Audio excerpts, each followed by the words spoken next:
এবার একটু রাজি হয়ে যাও না প্লিজ, আমি আমার ফ্যামিলিকে ম্যানেজ করব। স্যার দেখলে তো হবে না রাতুল, আমার পরিবার কোনোদিন রাজি হবে না। আরে কিন্তু আমার কোনো দোষ নাই। তুমি কি আমার সাথে জোর করে থাকতেছো? তোমার কথা মনে হচ্ছে তুমি আমার সাথে থাকতেই চাও না, আমাকে ভালোবাসো না। তোমার তেমন হয়, কিন্তু জানো এই টপিকটা নিয়ে কথা বলতে আমার সামান্য পরিমাণ ভালো লাগে না। তোমাকে একটা কথা বলি, তুমি তোমার বাবা আমার পছন্দের বিয়ে করে ফেলো। আমার জন্ম, আমার ধর্ম, এগুলো কি আমার দোষ? তুমি কি আমার হাতে ছিল?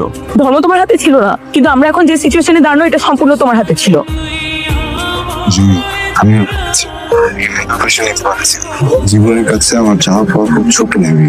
আমি বাঁচতে চাই, সাধারণ মানুষের মতো করে বাঁচতে চাই, এত জটিলতা চাই। দিন দিন সবাই ভুলে যাচ্ছে যে আমিও একজন মানুষ।